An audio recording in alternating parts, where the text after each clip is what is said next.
Industry Podcast, and I'm David Anjarib. Let's dig in.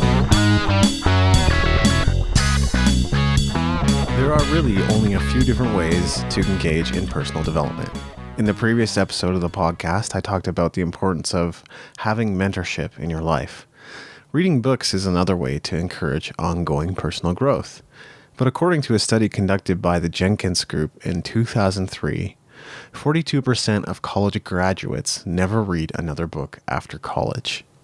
80% of U.S. families did not buy or read a book last year.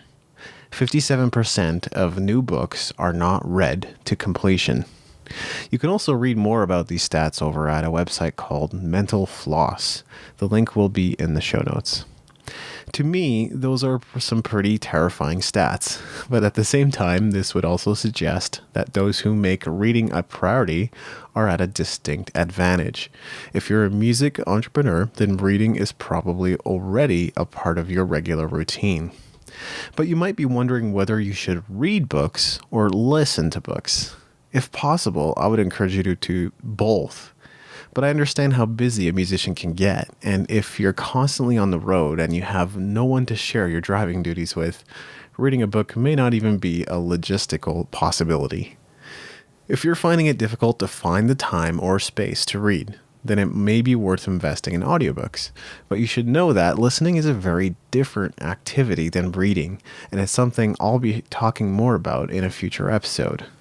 Even if you're someone that has trouble reading because of dyslexia or lack of practice, I would still encourage you to read.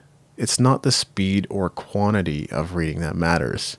It's the quality of reading and absorbing of information that's really going to change your life and career.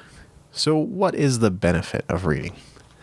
The example I gave in my book was that by reading about a specific topic for 30 minutes every single day, you could become an expert in your field. I know that there's a bit of controversy around this idea, but based on the stats I mentioned a little earlier, I don't think it's an unreasonable statement. Here are some additional benefits to reading. Number 1, reading can educate you. Naturally, one of the primary benefits of reading is that you can learn about a variety of different subjects. Personally, I try to read a book per week. But depending on the book, it might take me longer to get through. It might be because I want to really take my time and absorb the information, or it could be because the book is really long. But like I said earlier, it's not about quantity of reading, it's about the quality of reading. Ongoing learning is important for a number of reasons I'm going to get into. Number 2, reading can energize you. A good book can fire you up. I've read at least 3 books this year that have had a huge impact on me. How about you? Not every book I read is inspirational or motivational. Not every book I read is exciting or inspiring, but it's worth going through the pile to discover the gems. Great books may challenge you in one way or another, but that's just a pull to be better, and that's what personal development is all about. Number 3, reading can inspire you. Whether you're a composer, songwriter, or business owner, you need fresh input to stay inspired. If you rely too heavily on the creative wells you've been drawing from for years or even decades, eventually they will dry up. And then you'll start to feel like you're just rehashing old ideas over and over again, which you probably are. If you want to avoid creative stagnation, you need to read material that challenges your point of view and doesn't just affirm it. Number 4, reading can help you stay sharp. Many people have accepted the idea that your mental faculties deteriorate with age. But I don't believe that this has to be the case. In fact, I think it's a tragedy when our elders don't have the opportunity to pass on their wisdom from a life well lived. I, for one, would love to hear their thoughts, their regrets, their victories, their life lessons, and so on. Regardless, reading is one of many activities that can help you stay sharp. But you might still be wondering exactly what to read. All reading is beneficial, but not all reading is geared towards personal or career growth. So while plunging into your favorite novel is not a bad thing, you're not necessarily going to find principles and ideas that you can apply to your life. In my book, I give a few different examples of authors and books that would be good choices. I'll recap them here, and I'll also throw in a few extras. The Magic of Thinking Big by David J. Schwartz. How to Win Friends and Influence People by Dale Carnegie. Think and Grow Rich by Napoleon Hill.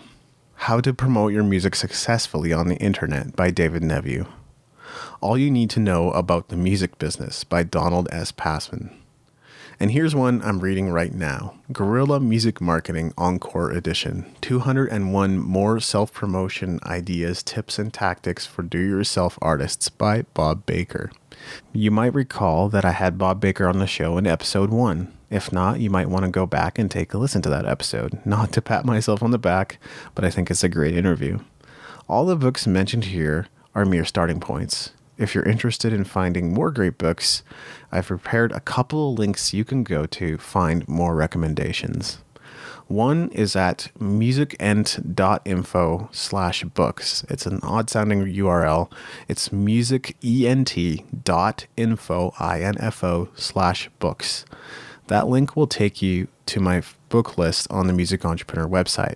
It's not a comprehensive list of books that I think are great, but there are still quite a few to explore there. The other is at musicent.info/sivers, SIVERS. This link will take you over to Derek Sivers' book notes. He's reviewed a ton of books and has even given ratings for all of them. I don't necessarily agree with all of his choices, but I still find that it's a really good place to discover some good reads. As always, I'd like to wrap up this episode with a few questions. What are you reading right now? Have you read any books that have really inspired you? If so, what were they? Do you feel inspired to start reading again? If so, what commitment have you made to reading more?